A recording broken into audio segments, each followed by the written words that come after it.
So we do have via Dr. Shane Mohammed. It's not Zoom, but virtually. Good morning and welcome, Doctor. Good morning, Doc. How are you, sir? Good morning, gentlemen. How are you? I'm very Very well. good to have you. Yeah. All right, so let's jump straight into it. Well, there's so much happening politically, but let's deal with the radar first. You made some statements on another frequency concerning the presence of the radar in Tobago. Hoteliers are complaining that people have cancelled and might affect and would affect the tourism sector negatively. Just give us an overview. Well, the decision to cancel a trip because of the presence of a radar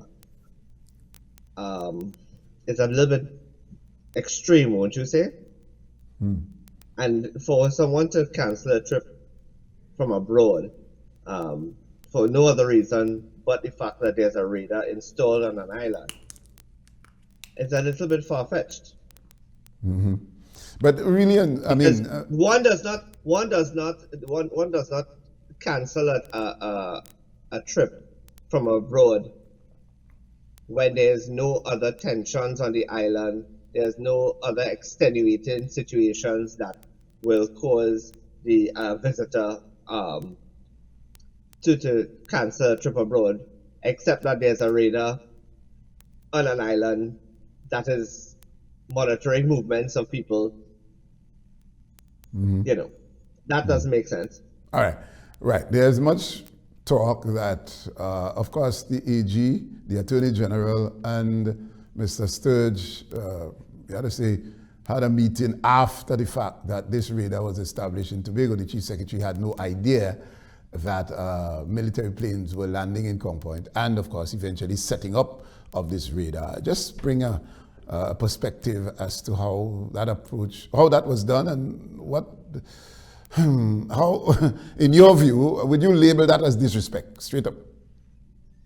Well, it's a catch-22 position. It's, on the one hand, if you're not a member of the National Security Council, which I would say is something that I believe the Chief Secretary ought to be a member of the National Security Council, and when matters of national security that touch and concern Tobago arises, there should be measures, whether constitutionally or otherwise, that provides for him or the office holder, in fact, to be informed. So until we get that right, this is what the situation allows and provides, and it's at the discretion of the government.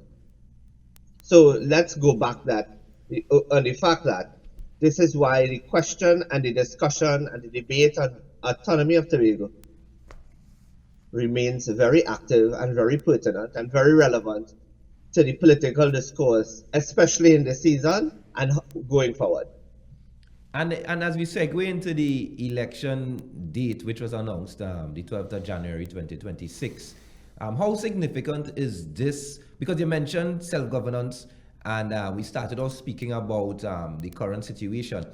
But how significant is this election cycle in comparison to previous years? And why I ask, considering what you mentioned shortly, but also the fact that it's the first time that the Chief Secretary and the Tobago People's Party, although some members would have faced the polls before, but it's the first time that the Tobago People's Party is actually facing the polls amongst the other parties in the space.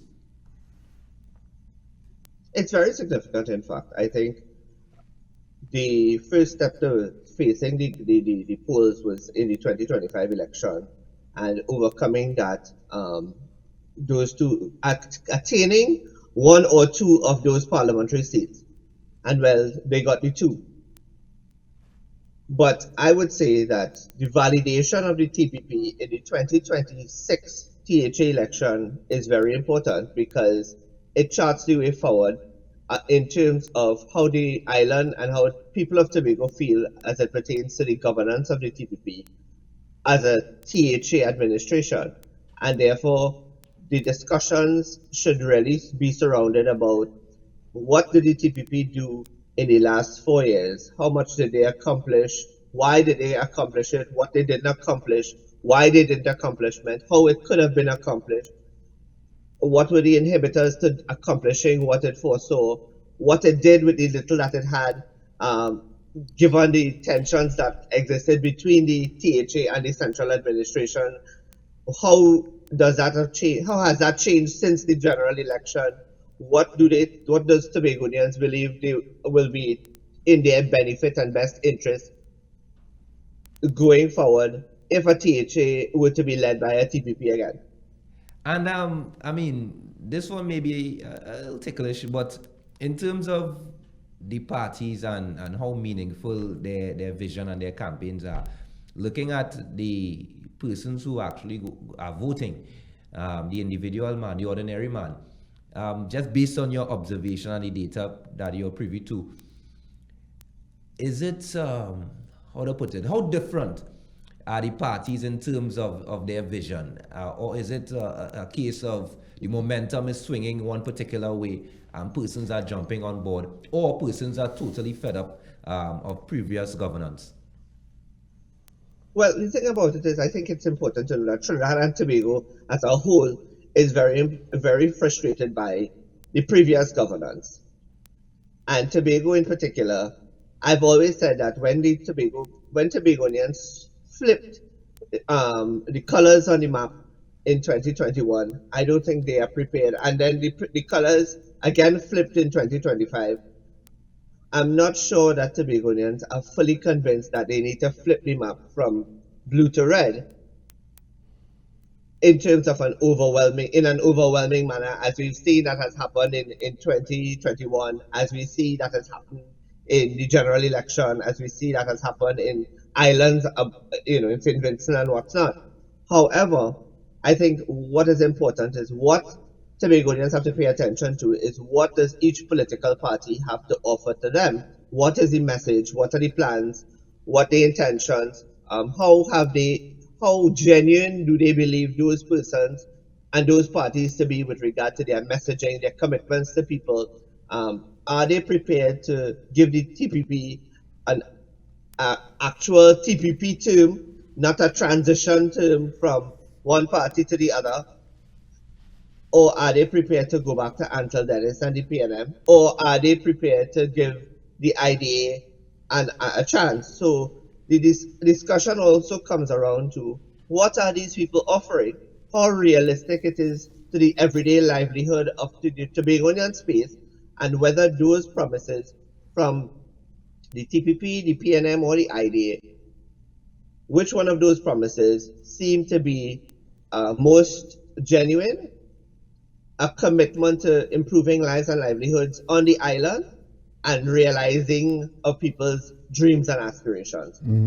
Well, let's stay with dreams and aspirations. Obviously, Keegan Denoon was, and you said, what are they offering? What are the parties offering? Obviously, something attracted Mr. Keegan Denoon to the day before, or the day after he would have resigned to have joined the TPP. Let's speak to that. The offerings that some people may be attracted to, or may have made that choice based on the treatment they were getting at the place that they were. Bring that whole Keegan Denoon crossing the floor hours after resigning from the PNM. Just a perspective. Well, let's be in the politics of Trinidad and Tobago. Crossing of the floor is not something that is strange to any of us. We've had persons in 1996, Rupert Griffith and Vincent Last cross the floor, literally walking across the parliamentary floor to go from opposition to government. We had Ralph Maraj be a minister in the Patrick Manning administration in 1994. He crossed the floor because he didn't agree and didn't appreciate the treatment that was meted out to his sister, then Speaker of the House, Uka Sipo, from the PNM, and therefore from minister in the PNM administration to minister in the Basio Pandey administration. What I think is important is that in interest of understanding why Keegan needs to explain to the voters, go on the ground in the different villages within the Bucco Mount Pleasant district, and to the wider population that is asking the same question that you are asking, and explain himself. Why did he do it? What were the factors that caused him to leave? Is it that he got fed up? Is it that he didn't have a future in politics under the PNM? Is it that he did not have any opportunity to serve in a way that he envisioned himself serving? Is it that the PNM prevented him from those opportunities or that chance to serve at that level? It could also be that he doesn't agree with the leadership of the PNM at this moment. So Well, there's a lot of factors that one has to consider, and Keegan will have to explain himself when he has the opportunity. I think a one-on-one is important. All right, let's bring that into focus. He's going up against Ansel Dennis, who is the leader of the party, of the PNM. How do you anticipate this outcome for him, given that there are PNM people who feel that he betrayed and he's, is not deserving of their vote, particularly in the Bucco area? How do you match that, and what can possibly be the outcome in Bucco Mount Pleasant seat? Well, the matching that is explanation, the matching that is communication, the matching that is going on the ground and having a conversation with the villagers in Bucco and all of those areas that may be PNM strongholds and where persons may feel that they have been betrayed. I think when somebody takes the decision to leave a political party, it's not an overnight decision. I mean, yes, it appears for the purposes of theatric and optics, which comes with the territory of politics. One has to consider leaving a political party, especially actively leaving when they choose to leave a political party when they are active in the party, is not necessarily an overnight decision. There has to be situation scenarios, discussions, compelling circumstances that causes someone to make the decision to jump. So he has to explain that. He has to say why. But I also believe that listening so far to the PNM, the campaign cannot simply be to put Tobago first again, and you don't have a plan as to how you're going to put Tobago first, and not explain that in a compelling and a convincing manner to allow persons to believe that you really and truly are putting Tobago first, not for yourself, but for the people of Tobago. And those plans have to be realistic, genuine, and not just full of rhetoric. There was once a time where persons would vote strictly party, or for the most part. But there's clearly a shift, and I know from time to time I ask that question, but clearly by now we can see that there's a shift. You can correct me if I'm wrong. What is the landscape right now, just based on your observation in the Tobago context? Because if we look back at 2021, and you can choose to go further to make a point if you wish, but if we look back at 2021 and then we look at the general election, and I'm not specifically talking about the victory of the Tobago People's Party, but in terms of when you look at the voter turnout and the way in which people are voting, is there that clear shift that I'm seeing? You can correct me. No, you're not wrong. There is a shift in how people think and how people vote.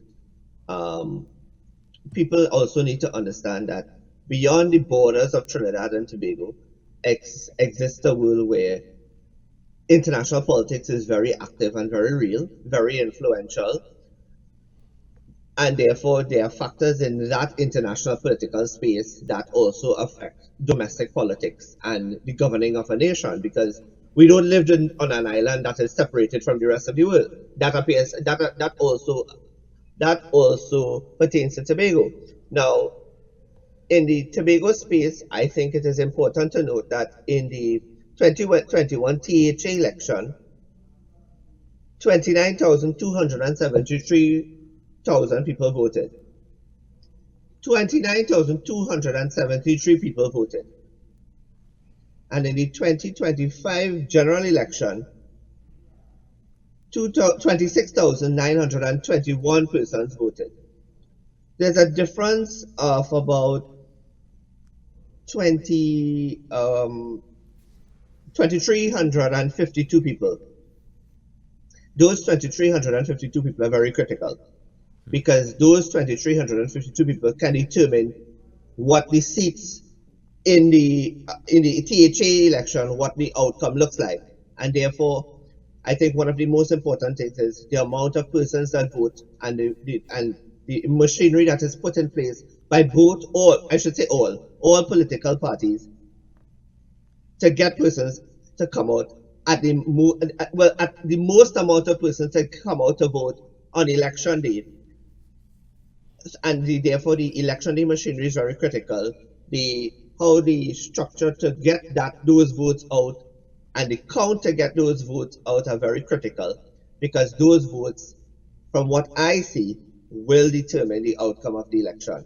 And just place the newer voters and even the younger voters in the pool of the seasoned voters who may not necessarily come out this time around, or who are not coming out. Looking at the data again, what is the balance right at this moment? Just looking at 2021 and the general elections as we head into the THA elections on January 12th. Looking at the younger voters, the first-time voters, and also the seasoned voters who probably might be on the fence. Well, the thing about it is there are 20,000 new voters that has been added to the overall national voting population. I'm going to have to look into how much of that has improved, whether that is just 5,000 or whether it's a 5,000 increase in the Tobago space. I think it is important to understand that Gen Zs and young voters are turning out to be the most influential voters right now in the international space. When you look at voters for example, a very important one is the Zoram Mamdani mayoral election in New York. Young people played a very critical role there, right? In the St. Vincent the Grenadines election, young people played a very critical role there. So young people are emerging as a force, and one that is a very powerful one, and therefore it is important to also have a part of the discussion that involves how would you improve the lives of the Gen Zs and the young people that sit on the island, and how do you help, what are you going to do to help realize their dreams within the Tobago space and also outside of the Tobago space. And Robbie, if I can, I'm just looking at the implications nationally now. What could Tobago's this time around THA elections on January 12? How can it impact the national outlook when we look at the political landscape, generally speaking? Well, I think one of the most important things that is, at this particular time, as we are right now in this moment, I think we are as a country, and then Tobago as an island and part of the what I would say what should be the Federation of Trinidad and Tobago. Tobago is at its closest to gaining autonomy, and therefore I think that is very important. The ability for Tobagonians to be able to make decisions on critical matters that affect the space, that affects their pockets, that affects their opportunities, that affects their earning capacity, their living conditions, their livelihoods, their dreams, their aspirations. I think this is one of the closest moments in time in which Tobago is actually at the cusp of getting, within the next short or long, medium term, get the autonomy that it aspired for all of these years. And I think that is a critical part of it. And who carries that torch of autonomy is also very critical, because we don't want anything that would cause a stymieing of that process and a delay of that process to occur again. All right. So let's talk a little bit about the leadership of the TPP. Obviously, this young, charismatic, dynamic Fali Chavez Augustine came out of the woodwork. There are those who say that he, well, of course, they all were asked to leave the PDP and form this party roughly a year or so ago. Let's speak to the momentum from the general election into this THA election. Clearly, there is a buzz in the TPP that can probably sweep. I want to get a perspective, can probably sweep this election. Is that the way you see it? The PNM, obviously, would be the most, well, the only rival, so to speak, that can pose a real threat to some of the seats. Which are, in your view, the seats that are tentative, may pose a challenge, or may face a challenge from the PNM? I have 5 seats that I'm looking at, actually. Buku Mount Pleasant, obviously, is one. 5. Buku Mount Pleasant is one. Why? Hold on, go too fast. Wait, hold on. Buku Mount Pleasant may be taken by the PNM. Why? No. It is highly contested. Okay. And when you look at the results of the 2021 election, these 5 seats were the 5 seats that had the smallest margins that was won by the TPP or the PNM. Given the, so therefore, given the vex mentality of hardcore PNM that Dinoon would betray them and so on, do you see that having an effect on the outcome for the TPP? Well, then that means the TPP is going to have to even work harder to ensure that the vex vote in Buku Mount Pleasant does not does not overrun the support the TPP has by the PNM, and therefore, I mean, let's be real, Buku Mount Pleasant was won by less than 5 votes. So therefore, if I were to advise Keegan Noon, if I were talking to Keegan, I would say to Keegan, you need to come out and tell the people what, why, who, when, and how. That's going to tell them. That is going to be very instructive. It's going to tell them, why, who. You don't necessarily need to call names, but by reference, people might have an idea of who. But I think it's very important that the shift. And I mean, I am looking on, but I can understand why there may be a shift from PNM to TPP. And just to interject quickly, on the platform last evening, he did, I guess he didn't explain explicitly why, but he did mention via Facebook post the day before, he was encouraged by young persons in the community. And yesterday on the platform, I saw just a short clip where he said that the Chief Secretary, Fali Augustine, is one of the most strategic person that he would have ever came across. And he also mentioned the fact that he wants to see Tobago move forward. So we can kind of take some of his words and try to make sense of it. But I guess I understand what you're saying explicitly. So I just wanted to put in that that he did attempt to address it last evening and also via his Facebook post. But I'm waiting to hear the five seats that you about to speak about. So that's one. Buku Mount Pleasant, Daryl Springwim. Daryl Springwim, who is the person? That's Kelvin Morris and Ricky Jofield. And Ricky Jofield. All right, so bring the dynamics here as to how that can swing. Again, it's very, very thin margin, 3 votes. So you have to take into consideration, was Kelvin Morris an effective representative of Daryl Springwim? Did he fall short? Was he an obstructionist in development? Was he connected? Did he remain connected? What are the, why is Ricky Jofield, why may Ricky Jofield be a better representative? Why he may see the interest of Daryl Springwim constituents and your residents do something better for them, or why he might be a better representative? Why is he more connected to them? Is he on the ground? That sort of thing. So that's 2. Signal Hill, Patient Hill. Why? I mean, Again, based on what the ground is saying. all of this is numbers. All of this is numbers as well, right? So I am just basing it strictly based on the marginality of the numbers in the outcome of the election in 2021. Now, we have to take into consideration why I told you all about the voter turnout, because voter turnout in 2025 was 2,300 votes lower. Those votes came from the West, and therefore the seats in the West are the ones to watch. So Signal Hill, Patience Hill, Keene and Bonaccord, it's also heavy, that was narrowly won by by Joel Sampson.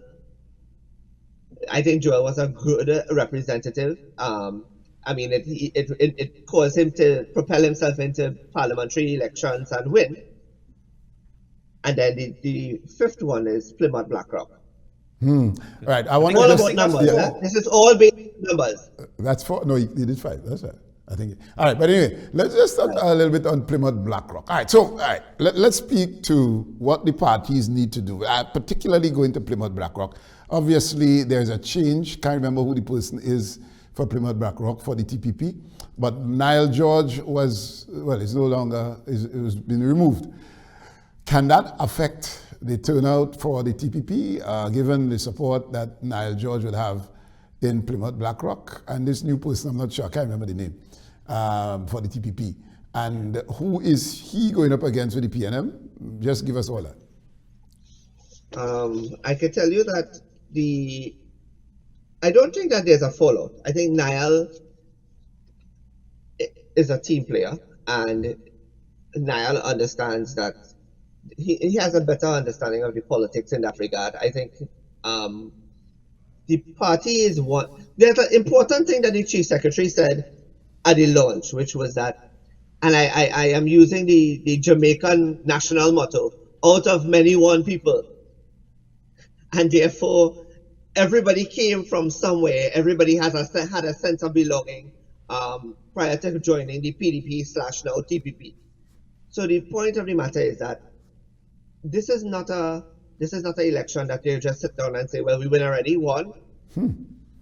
You have to work to regain the confidence of the population and the electorate. Get them, but not only that, getting them to come out and vote on election day is very important. And the third part of it that is also critical is how you communicate what you plan to do, what you did. Now, don't get me wrong. I believe that the TPP has done a lot with little in a short period of time. What they need to now do is start rolling out what they intend to do, not just across the landscape of Tobago, but but specifically in the most critical areas that they require to hold on to if they are to take a 14-1 or 15-0 result again. All right.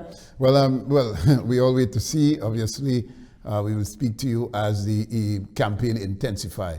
But before you leave, though, the window, there's about 6 weeks or so. Was it, in your view, a strategic one to announce the 12th of January? Because we know the threshold was within a particular period, but the 12th of January, are you surprised by that date?